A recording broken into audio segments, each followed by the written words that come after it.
하나님과 싸워서 이긴 사람 보신 적 있습니까?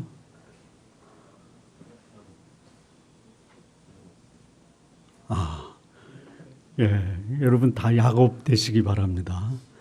야곱의 이름이 이스라엘로 바뀌었는데 이스라엘의 이름의 뜻이 뭐죠? 하나님과 싸워서 이겼다. 다 이스라엘 되시기 바랍니다. 진짜 이겼을까요? 네? 자, 하나님과 싸워서 나는 이겼다라고 자신 있게 말할 수 있는 분 한번 이렇게 표시해 보시죠. 나는 하나님과 싸워서 이겼다. 여러분, 하나님과 싸워서 이기는 게 복입니까? 아니면 하나님 앞에 그냥 엎드려서 납작 굴복하는 게 복입니까? 그렇습니까? 근데 지금 굴복하시면서 사십니까? 아니면 싸워서 하나님과 싸워서 이기려고 발버둥 치면서 덤비고 있습니까? 확인해 줄 수 없다. 예. 자, 하나님과 싸워서 이겼다라고 하는 사람들을 만약에 여러분이 봤다라고 하면 그 사람에 대해서 여러분들이 어떤 느낌이 들어요? 1번 대단하다. 2번 어리석다. 3번 이런 미친 사람이 있나. 4번 나는 결코 하나님과 안 싸우겠다. 어떤 느낌이 드십니까? 네?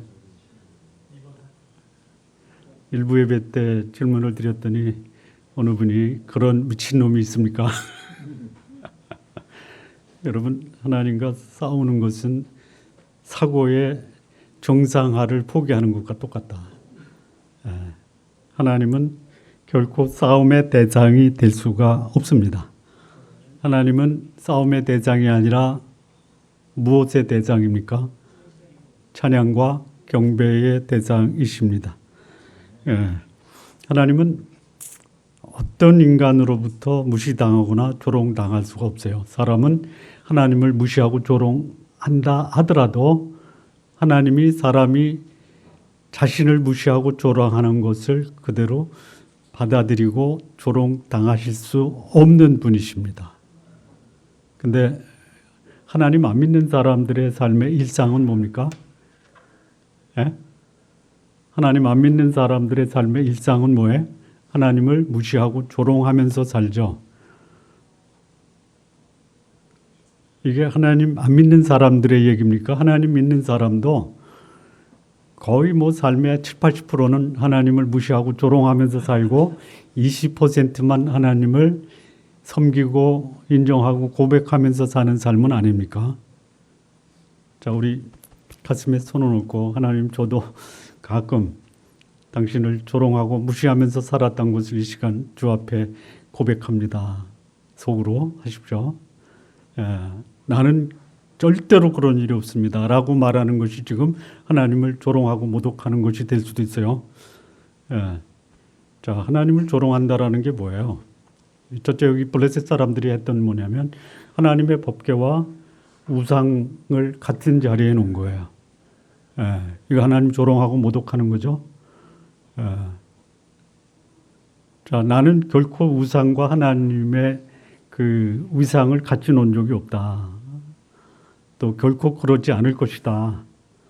만약에 내가 하나님과 우상을 같은 위치에 놓고 내가 삶을 살면 하나님께 벼락을 맞아도 할 말이 없다.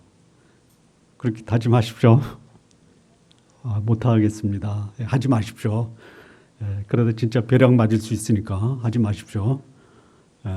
하나님, 제가 때로는 하나님과 우상을 같은 자리에 놔도 저에게 자비와 긍휼로 제 삶을 좀 봐주십시오. 이렇게 기도하십시오. 안 하시겠다라는 것 같다. 자, 하나님을 무시하고 조롱하는 우리 하나님을 믿는 사람들의 삶의 모습이 어떤 거예요? 하나님 자리에 내가 올라갈 수도 있고요. 또 하나님 자리를 다른 우상과 똑같이 놓을 수 있어요. 우상이 뭡니까? 하나님보다 더 사랑하는 거죠. 많아요. 여러분들이 더 잘 아실 거예요. 그럼에도 불구하고 내가 여전히 이렇게 목숨을 부지하고 있는 것은 다 전적인 하나님의 뭐다? 예? 은혜 아니에요. 궁휼이라고 하는 거예요. 궁휼. 예. 은혜는 선물로 준 거고요. 궁휼은 뭐예요? 하나님이 우리에게 내리실 저주와 진노를 유보하시는 거예요. 유보하고 계세요. 예.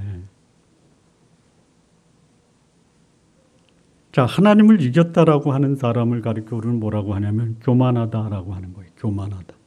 예. 교만이 뭡니까? 하나님 자리에 내가 올라간 게 교만이에요. 내 생각은 언제나 옳다. 이거예요. 내가 판단하고 내가 결정하고 내가 누군가를 지적하고 하는 건 언제나 옳다. 이게 뭐예요? 내가 하나님이 된 거예요. 그걸 가리켜 뭐라고 그래요? 교만하다라고 그러죠. 여러분, 그 직장이나 이런 데서 누군가를 보면 저 친구 참 교만해 이런 사람들도 있죠. 근데 직장에서 그런 얘기 합니까?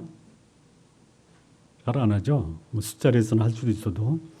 근데 교회 보면요, 그 장로 진짜 교만해. 뭐 이렇게 얘기하는 경우 있죠. 우리 교회 장로님들이 한 게 아닙니다. 다른 교회에서 그러시더라고요. 예? 예. 그러니까 교만한 사람이 세상에 있는 곳도 있지만 어디도 있어요? 어디도 있어요? 교회도 있습니까? 우리 교회는 없죠. 우리 교회는 없죠. 예, 혹시 우리 성도님 가운데 누군가가 저를 보고 당신은 참 교만해 들어보신 분 있어요? 없죠. 우리 교회는 교만한 분이 없는 거예요. 예. 혹시 속에서 난 교만한 적도 있는데 그러면 그거 내려놓고 겸손해지시기 바랍니다. 예? 자, 하나님을 이겼다라든지 내가 하나님이다라고 하는 이런 사람들이요. 하나님 조롱한 거예요. 그리고 그런 사람을 향해서 하나님이 내리시는 그 하나님의 심판이 뭐예요? 여기 블레셋에게 내렸던 그런 재앙이 하나님의 사람이라고 하는 곳에서도 얼마든지 일어날 수 있어요. 우리 이 사무엘상 말씀 나누기 전에 뭘 나눴냐면 사사기를 했잖아요. 사사기의 역사가 뭐예요? 하나님의 사람들이 하나님을 조롱하고 하나님을 무시하다가 하나님의 심판으로 고난당한 역사가 거의 300년이에요. 여러분 진짜 하나님이 여러분의 삶에 하나님을 조롱하고 무시하고 하나님 자리에 여러분이 올라가서 1년을 하나님이 그냥 아주 빡세게 고생을 시키셨다. 예? 그러면 1년 후에 여러분이 거기서 회복되고 난 다음에 또 반복하겠어요? 안 하겠어요? 나는 안 하겠다. 예, 하지 말아야 돼요. 그런데 언제 나에게 그런 일이 있었느냐라고 다시 돌아가요. 그래서 하나님께 부르짖어요. 고쳐주셨어요. 회복시키셨어요. 복을 주셨어요. 그럼 또 잊어버리는 거예요. 여러분, 여러분의 삶에 고난이나 재앙이 없고 모든 길이 순탄하다. 그러면 하나님 뜻에 순종하고 하나님의 이름을 거룩히 여기고 하나님을 경배하고 찬양하는 삶을 사는데 여러분이 익숙합니까? 아니면 여러분의 삶에 그 은혜와 축복과 이 편안한 삶이 계속 유지될 거니까 내 마음대로 살겠다라고 하는데 더 여러분이 익숙하십니까? 확인해 줄 수 없다. 아시면서 그런 참 대답하기 곤란한 질문을 하십니까? 이런 심정이시겠죠. 역사 속에서 하나님을 대적하고 반역한 개인이나 나라 망하지 않고 지금까지 보존된 나라가 없어요. 구약을 보면 아수르도 망했어요. 바벨론도 망했어요. 페르시아도 망했어요. 헬라도 망했어요. 신약에 와서 로마도 망했어요. 소위 신성 로마 제국도 망했어요. 현대에 와서 소련도 망했어요. 하나님을 조롱하고 모독하는 어떤 나라도 역사를 지속시켜 나갈 수 없다. 감히 제가 조심스럽게 예언한다면 하나님을 모독하고 조롱하면 미국도 망할 수 있다. 거기에는 대한민국도 예외가 될 수 없다. 하나님을 조롱하고 모독하면 하나님의 심판과 재앙은 결코 피할 수 없다. 나라만 얘기했지만 조직도 그렇고요. 가정도 그렇고요. 개인도 같다라는 거예요. 여기 블레셋이 하나님의 임재와 영광을 상징하는 이 궤를 탈취한 후에요. 승리의 환호를 외쳤어요. 여러분 하나님을 이겼다라고 하면 환호할 수 있죠. 근데 그 결과가 뭐예요? 예? 그 결과가 뭐예요? 독종이에요. 독종. 독종 걸리지 마십시오. 여름에 없던 모기가 가을에 들어와서 기승을 부리더라고요. 우리 집이 그래요. 우리 집이. 그래서 여름에 한 번도 뿌리지 않았던 에프킬라, 그다음에 그 에프킬라 향, 그리고 그 뭐 전기 눌러서 거기 하는 거 있죠. 이거 지금 하는데요. 제가 지금 제 몸에 한 서너 개 물렸거든요. 밤에 잠을 못 자요. 모기 몇 방울 물렸다고. 그런데요, 블레셋 전 지역에, 여기 아스토스라는 곳에 그 독종이 걸렸더니 그 지역 전체가 독종이 걸렸잖아요. 세 군데로 옮겨요. 전 지역이 독종으로 그냥 아주 고통을 당하는 거예요. 모기 몇 방울 묻고도 밤에 잠을 못 자는데 독종, 그것도 무엇으로부터 옮겼냐면 쥐의 쥐. 끔찍하죠. 여러분 하나님 조롱하고 모독하면요 이럴 수도 있다. 근데 지금 하나님이 이런 그 재앙을 안 주시는 이유는 뭐다? 전적인 하나님의 뭐다? 공율하십니다. 공율하심. 주의 자비와 공율이 무궁하심으로 우리가 진멸되지 아니했다라고 고백을 합니다. 이것이 아침마다 새로우니 주의 성실하심이 크도소이다. 여러분 매 아침마다 하나님의 은혜와 공율이 여러분에게 가득하기를 바랍니다. 왜 하나님이 그런 재앙을 내리시나요? 왜 내리시냐면요. 하나님이 어떤 분이냐면요. 거룩하신 분이에요. 우상의 특징이 뭡니까? 더러워요.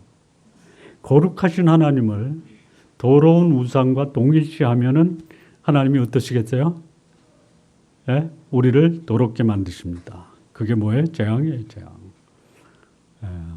거룩하신 하나님을 더러운 하나님과 더러운 우상과 같이 놓는 삶 살지 마십시오. 자, 하나님 믿는 사람들의 아주 전형적이고 독특한 특징이 뭐예요? 뭐예요? 깨끗하게 사는 거예요. 깨끗하게. 잘 사는 게 아니에요. 제가 잘 살지 말라라고 여러분에게 여러분 잘 살지 이렇게 제가 말씀드리는 게 아니에요. 잘 사십시오. 그런 깨끗하게 사는 게 더 중요한 거예요. 집에는 큰 그릇, 작은 그릇, 은그릇, 금그릇 다 있어요. 나무 그릇.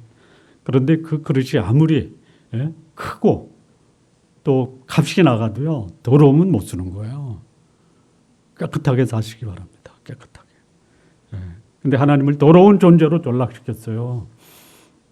하나님이 더러운 분이 아니에요. 누가 하나님을 더럽게 만들어요? 이 세상 사람들이 하나님을 더럽게 만들어요. 하나님 더럽게 만드는 사람이 세상 사람뿐만이 아니라 소위 하나님을 믿는 사람도 하나님을 더럽힐 수 있어요. 그래서 하나님은 더럽게 사는 하나님의 백성들은 하나님이 훈계하세요. 저주하지 않습니다. 깨끗하게 다시 회복시키세요. 하나님을 모독한 이 블레셋을 향해서 하나님이 독종을 바라고 고통당하게 하셨어요. 그래서 블레셋 전체가 쑥대밭이 돼요. 혹시 절대로 그런 일이 생기지 마십시오. 우리나라가 지금 이 정도 아주 그냥 마치 그 좁은 절벽길을 가고 있는 그런 좁은 길이 아니라 밧줄을 타고 가는 그런 아슬아슬한 상황 아니에요. 그래서 우리나라가 쑥대밭이 되지 않기를 기도하시기 바랍니다. 그런데 우리나라가 더러우면요, 우리나라도 얼마든지 쑥대밭이 될 수 있어요. 이것으로부터 우리나라를 지킬 수 있는 사람은 어떤 사람이냐? 깨끗한 사람이에요. 소돔과 고모라가 멸망할 때 의인 5명이 없어서 소돔과 고모라가 불유황으로 타버렸잖아요.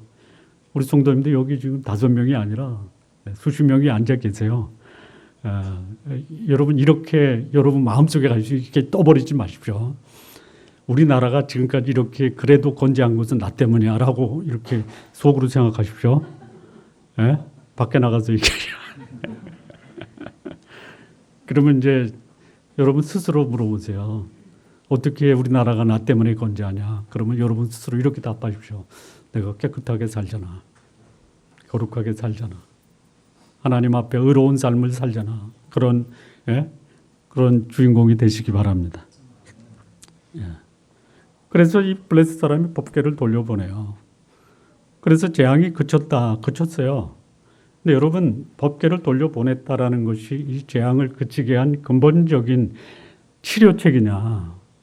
아니에요. 왜 그러냐? 법궤를 돌려보낸 그 블레셋 사람들 마음속에 그들이 하나님을 두려워하고 하나님 앞에서 회개하고 하나님을 섬기는 그런 민족으로 바뀝니까? 그들이 법궤를 돌려보낸 이유가 뭐예요? 모면하기 위한 거죠. 위기를 모면하기 위한 거죠. 우리의 신앙이 위기를 모면하기 위한 신앙이 돼서는요, 근본적인 하나님의 재앙과 심판을 피할 수가 없어요. 일시적으로 피할 수는 있어요. 여기 블레셋이 이 법궤를 돌려보내요. 그래서 소위 독종의 재앙이 그쳤어요. 그러니까 그쳤다라는 기록은 없는데요. 이 독종 때문에 그 다음에 블레셋이 또 난리를 부린 적은 없어요. 그런데요, 역사를 통해서 지금까지 이 블레셋은 하나님의 백성 이스라엘과 철천지 원수예요. 지금도. 하나님을 섬기고 하나님을 믿는 민족이 아니에요. 일시적인 그런 위기를 모면하기 위해서 하나님께 제사도 드려요. 여기 나중에 보면 나왔잖아요. 속건제도 드려요. 그리고 그 금독종을 만들어서 그걸 법궤를 보내는 수레에 실려서 보내요. 그래서 그들이 하나님을 믿었다, 하나님을 섬겼다, 하나님의 백성이 됐다라는 기록은 없어요. 자, 진정한 이 회개, 진정한 회개는 뭐냐? 소위 제사를 드렸다, 예배를 드렸다, 종교적 행위를 했다가 아니에요. 뭡니까? 회개에 합당한 열매를 맺어야 되는 거예요. 회개에 합당한 열매. 그게 뭐예요? 하나예요, 하나.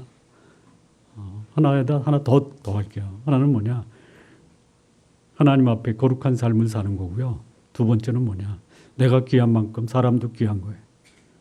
사람은 결코 이용의 대상이 아닙니다. 하나님도 이용의 대상이 아니에요. 하나님 앞에 순결하고 사람을 사랑하는 삶을 사는 것이 하나님의 은혜와 축복을 평생에 누리며 살아가는 것이에요. 하나님이 이방인이기 때문에 재앙을 내리셨다. 하나님의 백성이 지은 죄는 눈 감아 주신다. 아니다라는 것이에요. 하나님의 백성도 하나님 앞에 범죄하면 그 문제를 해결하기 전에는 하나님이 그 문제를 해결할 수 없는데 그 해결하는 방법이 뭐냐? 하나님이 그를 훈계하시는 거예요. 징계하시는 거예요. 자, 여기 그 블레셋이요. 자기가 당한 재앙을 모면하게 해서 한 것이 뭐냐면요. 한마디로 말하면요. 흉내와 모방이에요. 그들이 드린 종교적 행위는요. 하나님의 백성이 드린 종교적 행위나 그 경배와 별반 차이가 없어요. 속건제도 드렸어요. 죄물도 드렸어요. 금으로 만들어서 드렸어요.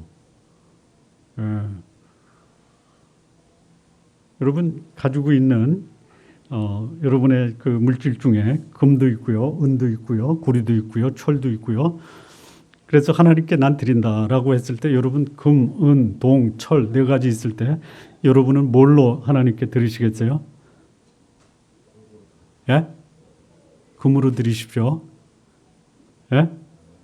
그럼 금으로 드리면 하나님이 기쁘시게 받으십니까? 안 받을 수도 있어요. 하나님이 받으시지 않는 금은 드리시지 마십시오. 제가 우리 교회에서 11조를 하라고 강조한 설교를 지금 7년 동안 한 번도 하질 않았어요. 제가 할 줄 몰라서 안 하는 게 아니에요. 그거 안 해도 되기 때문에 안 한 거예요. 예수님이 복음서에서 11조에 관한 설교 2번 하십니다. 2번. 근데 똑같은 말씀이에요. 그러니까 복음서 2군데서 기록하고 있어요.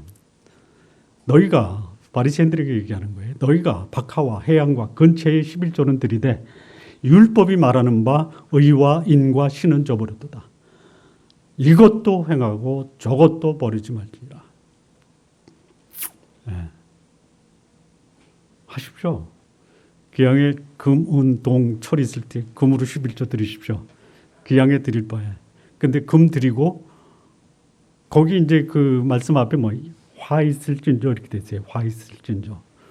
예, 11조 드리고 화를 당하는 서기관들과 바리새인들을 향해서 예수님이 아주 그냥 심한 질책을 하신 거예요. 그러니까 여러분 11조 드리고 하나님의 그 화를 받지는 마십시오.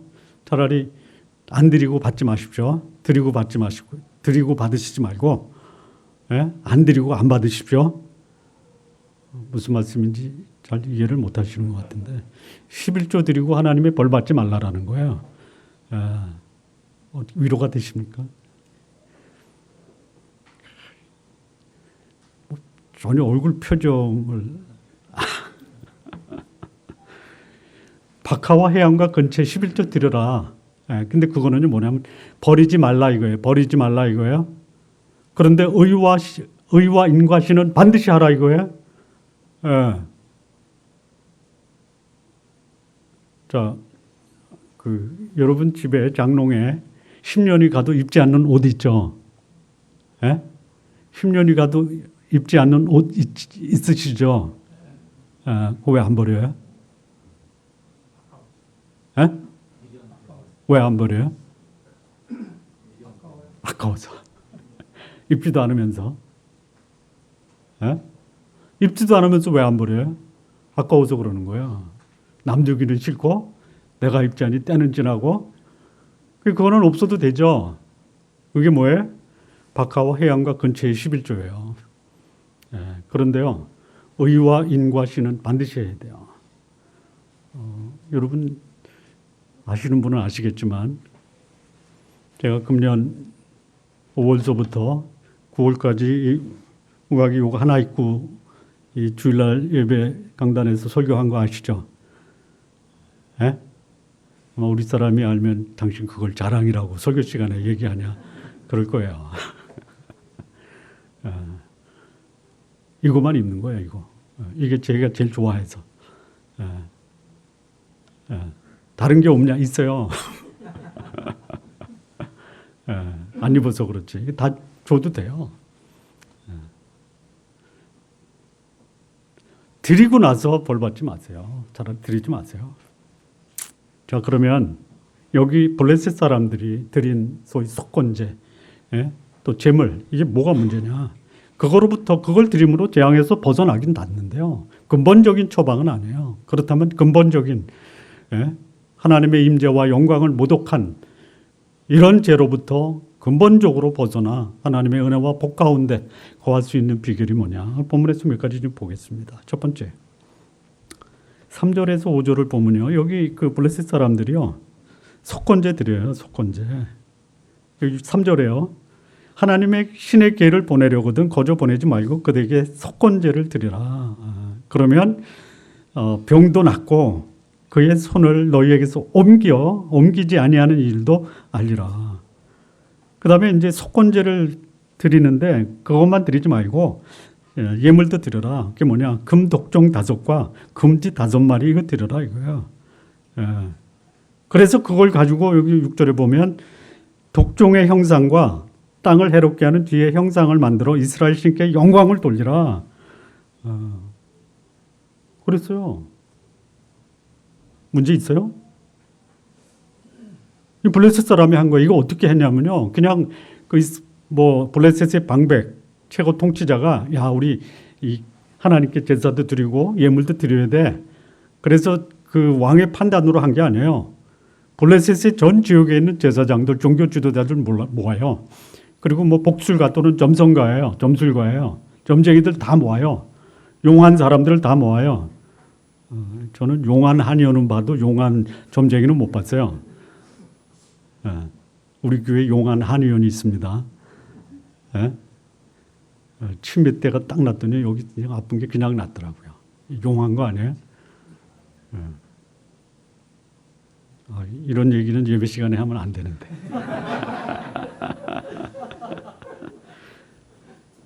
근데 속건제도 드리고 제물도 드렸는데 이게 문제예요. 이게 왜 문제예요? 이게 그들이 하나님을 섬기고 하나님을 예배하고 하나님 앞에 하나님의 그런 영광과 존귀를 돌린다라는 차원에서 한 게 아니에요. 이게 뭐예요? 나에게 닥친 그런 그 독종 있잖아요. 악한 종기. 내 삶을 황폐시키는 이것을 모면하기 위해서 드린 거예요. 그러니까 형식적인 제물이나 또는 그 예배 행위가 하나님의 재앙으로부터 벗어나는 데는 한계가 있는 거예요. 그러면 진정한 하나님을 섬기는 것은 뭐예요? 두 가지예요. 신령과 진정으로 하나님을 섬기는 거예요. 신령이 뭐예요? 신령. 하나님의 뜻에 합당해야 돼요. 진정은 뭐예요? 하나님 말씀이 말씀하는데 순종을 하는 거예요. 그러니까 자기가 어떻게 드렸어요? 정성껏 드렸어요. 정성껏. 여러분 예배는 정성껏 드리는 게 아닙니다. 신령과 진정으로 드리는 거예요. 신령과 진정이 뭐예요? 하나님의 성령으로 그분의 말씀에 입각해서 하나님께 자신의 삶을 드리는 거예요. 그러니까 이 블레셋이 왜 그 제사를 드리고도 일시적인 그런 재앙으로부터는 벗어났지만 근본적인 문제는 해결 못했느냐. 형식적인 제물이에요. 속건제. 그리고 불경건한 제물이에요. 여러분 쥐를 가지고 하나님께 드렸어요. 이거 잘못된 거예요. 쥐를 금으로 만들어서 하나님께 드리면 하나님이 기뻐하실까요? 아마가 아니라 저기 뭐냐면 그 방백들이 나중에 얘기를 해요. 무슨 얘기를 하냐면요. 과거에 이스라엘 백성이 광야를 지날 때 하나님께 거역해서 하나님이 뱀을 보내서 물려가지고 그것을 모세가 기도했더니 노뱀을 만들려고 그랬다. 그러니까 쥐가 옮긴 독종으로부터 이거 치유가 되려면 그 쥐로 생긴 그 형상을 만들어서 하나님께 드려야 된다. 여러분 그 노뱀이 하나님을 위해서 만들어진 겁니까? 아니죠. 뱀에 물린 사람을 위해서 만든 거죠. 그게 누가 그렇게 하나님이 그렇게 하신 거죠. 노뱀이 살린 겁니까? 노뱀을 본다, 봐라 그러면 살리라라고 하신 하나님의 말씀을 믿은 거예요. 여러분 모세가 광야에서 뱀을 든 것 같이 인자도 들려야 한다고 그랬어요. 그래서 그 말씀을 듣고 믿는 자에게 하나님이 구원을 주시는 거예요. 근데 여기 블레셋 사람은 금지 형상을 만들어서 누구한테 드렸어요? 하나님께 드린 거예요. 하나님이 금으로 만든 쥐상이 필요해서 하나님께 드리면 하나님이 마음이 달라지요. 그랬어요. 그걸 드리면 하나님이 너희가 당한 그런 재앙을 가볍게 하리라 그랬어요. 가볍게. 아니에요. 하나님의 죄로 인한 하나님의 영광과 하나님의 임재를 무시하고 모독한 이 죄로부터 벗어나려면요. 형식적인 제사나 제물이 아니에요.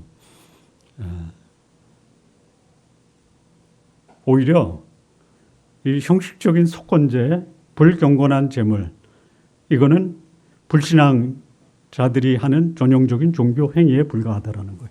자, 이 속건제 자체도 문제예요. 속건제라는 것이 구약의 5가지 구약의 제사 중에 하나가 들어가요.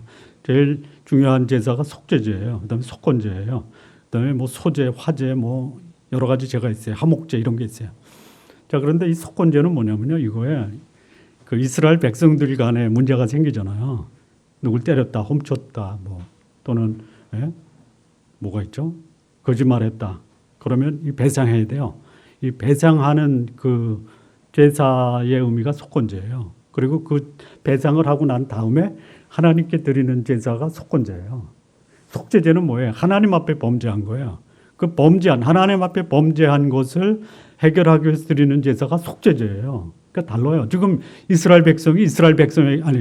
사람이 이스라엘 백성에게 잘못한 겁니까? 아니면 하나님께 죄를 범한 겁니까? 하나님을요, 더러운 우상과 동급으로 취급한 게 잘못된 거 아니에요. 그런데 블레셋 사람들은 무슨 제사를 드려요? 내가 한 사람에게 잘못한 거야. 아니잖아요. 제사는 드렸어요.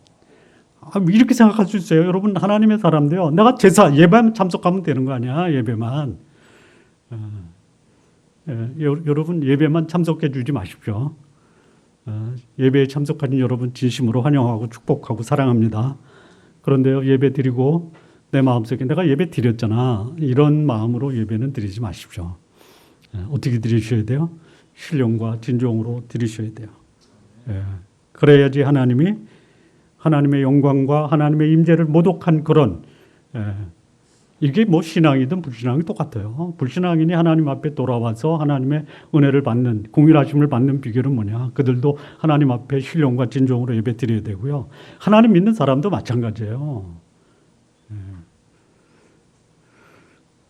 여기 이제 블레셋 사람들이 한 걸 한마디로 말하면요, 내 재앙을 극복하는 국가적 프로젝트예요.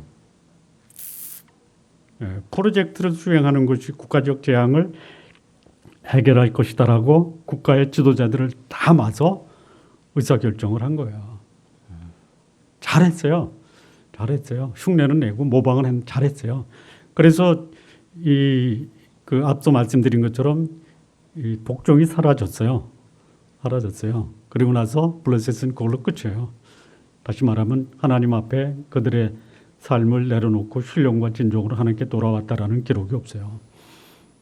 그러니까 여러분, 하나님 믿을 때 내 위기를 관리하기 위해서 이 재앙을 해결하는 수단으로 하나님 믿는 거 일시적으로는 가능할 수 있지만 그게 근본적인 해답은 아니다.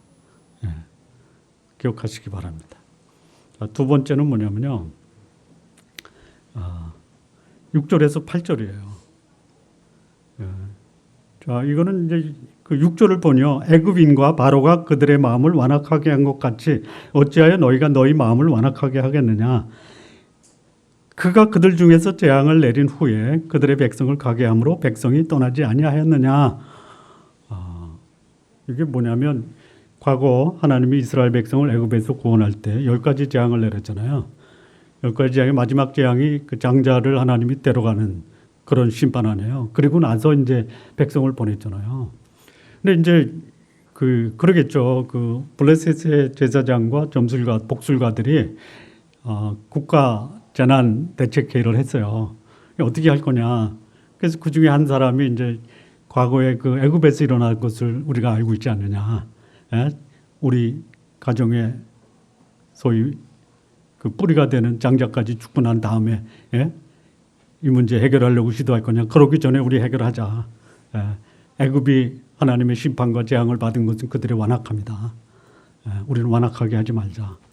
그래서 한 게 뭐예요? 하나님의 길을 본래 자리로 보내자. 새 수레를 하나 만들고 멍에 메어보지 아니한 새끼 소 2마리를 끌어다가 거기다가 그 여호와께를 싣고 속건제 드릴 금으로 만든 물건을 상자에 담아 곁에 두고 보내자. 이렇게 한 거예요. 첫 번째는 뭐예요? 신령과 진정이 없는 그런 소위 종교 생활은 의미가 없다. 두 번째 뭐예요? 흉내나 모방하지 말자라는 거예요. 진정한 회개와 속죄의 삶이 없이는 흉내와 모방으로 내 위기를 모면하려고 하는 것, 일시적으로는 그게 어느 정도 효과는 있을지 모르지만 근본적인 해답은 아니다라는 거예요. 진정한 회개와 속죄의 삶으로 바뀌어야 해요. 근데 여기 이제 모방과 흉내를 낼 때 뭘 여기서 지적하냐면 완악함을 버리자 그랬거든요. 완악함. 이 애굽의 바로가 하나님께 심판을 받은 것 중에 하나가 뭐냐면 마음의 완악함이에요. 마음의 완악함. 여러분, 완악하지 마셔야 돼요. 자, 뭐가 완악한 것이냐면요, 문제 해결을 위해서는 이스라엘을 보냈지만요, 이스라엘 보내고 나서 눈을 떠보니까 이거 실수한 거예요. 잘못한 거예요. 이렇게 쫓아가잖아요. 그러니까 완악함이 아직도 남아있는 거예요. 그래서 하나님이 이 바로와 그의 군대를 홍해에 수장시킨 거 아니에요.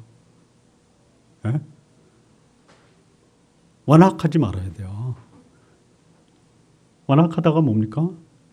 완악하다가 뭐냐면요, 이거예요. 내가 보는 거 있잖아요. 요거만 딱 보는 거예요. 뭐 그야말로 악한 짓을 하다, 뭐 사람을 해치다 이런 게 아니고요.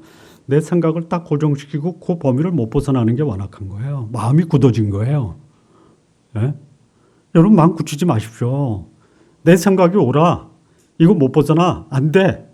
이렇게 생각하는 것이 결국 나에게 뭐가 오는 거예요? 재앙이 오는 좀 넓혀보세요. 혹시 내가 하나님의 뜻에 벗어나는 내 생각에 집중해서 하나님의 생각을 받아들이지 못하는 것은 없는가? 이 블레셋이 알았어요. 바로와 애굽이 완악해서 하나님의 심판을 받았다는 걸 알았어요. 그러면 자신은 완악함에서 벗어나야 될 거 아니에요. 우리 성도님들 잘못한 사람들 지적하기는 좋죠. 통쾌하시죠? 아니신가? 잘못된 사람 보면 안타까운 마음으로 그를 향해서 애통하면서 기도하십니까? 아니면 잘됐다 그놈의 새끼. 한번 좀 당해봐라. 우리 그런 마음이 있죠? 없어요? 나를 괴롭힌 정권을 하나님이 심판하라. 이렇게 기도하시죠? 그리고 하나님이 계속 국민의 지지율을 떨어뜨리게 하면 고소하죠? 거기서 끝나지 말고요. 나는 어떤가를 좀 생각하세요. 나는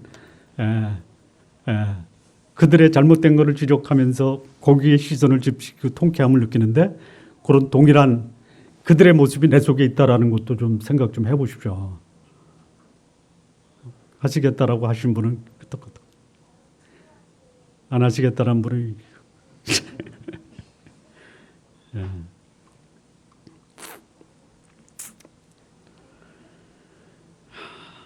자, 그런데 이 하나님은요, 인간으로부터 받은 모독을 하나님은 진짜 하나님이 계시는구나라고 하는 하나님의 임재와 영광을 드러내는 기회로 활용하시는 거예요.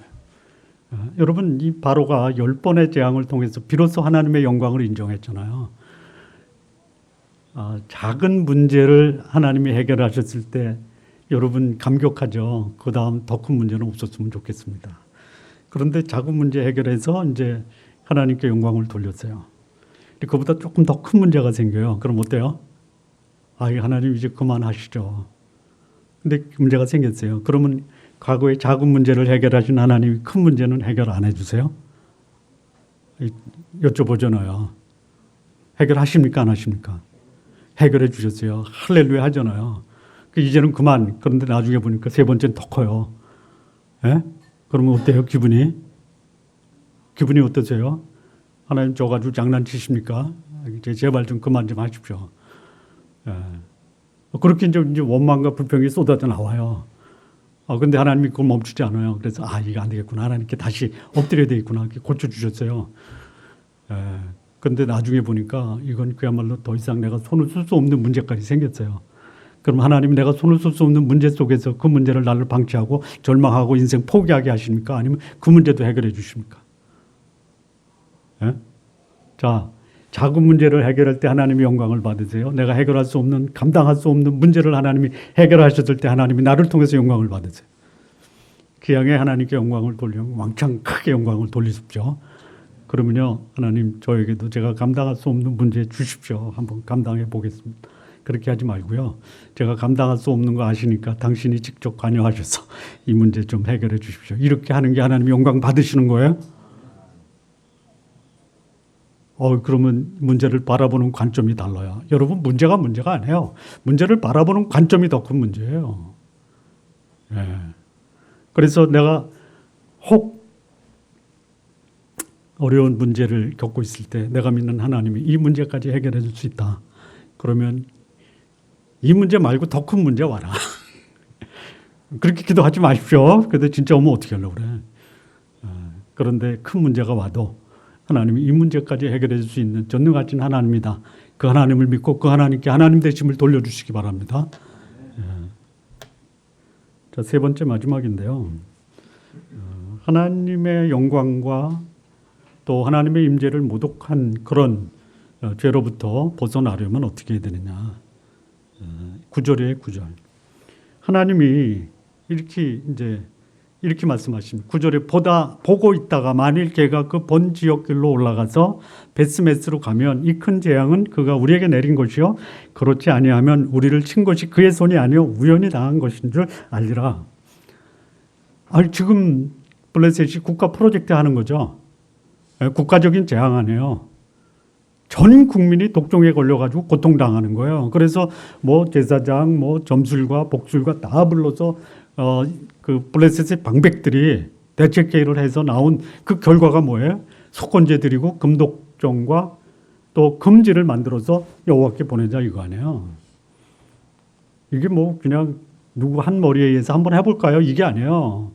민족적인 프로젝트예요. 근데 했어요. 하고 나서 이게 진짜 제대로 한 거야 이거거든요. 예? 소위 국가 전 국민의 중지를 모아서 의사 결정을 하고 실행을 했어요. 그리고 나면 이제 기대를 해야 될 거 아니에요. 이제 됐다. 우리 하나님 앞에서 할 일 다 했다. 라고 안심하고 믿음으로 평안해야 되는데 과연 우리가 한 게 맞아? 제대로 한 거야? 이런 소위 그 불신의 모습이 남아 있는 거야. 이게 블레셋 사람들의 모습이에요. 블레셋 사람만 그렇습니까? 예? 여러분, 여러분이 믿는 하나님이 여러분의 문제 해결해 주실 것을 믿으십니까? 진짜 믿으세요? 그리고 나서 믿습니다 해놓고 돌아서서 의심하시죠? 아니신가?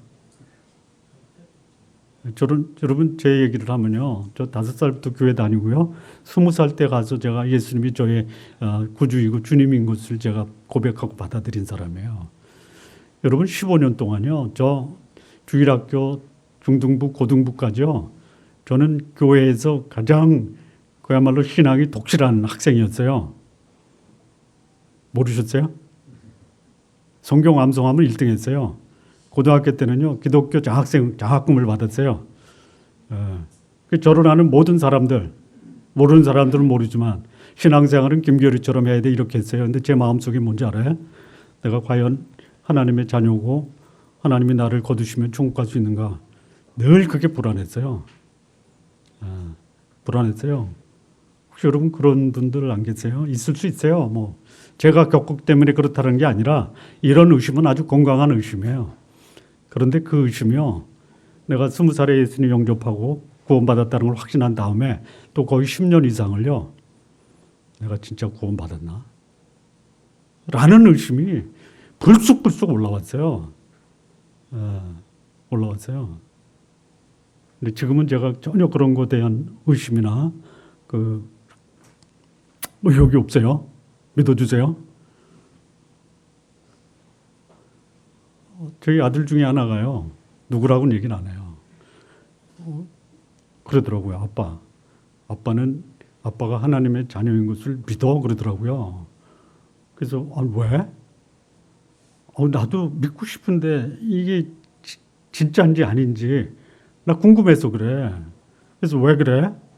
그랬더니 하나님을 믿고 있는 것은 틀림이 없는데 그 하나님이 나를 인도하시고 보호하시고 책임지고 있는 것에 대해서 내가 확신이 안 서.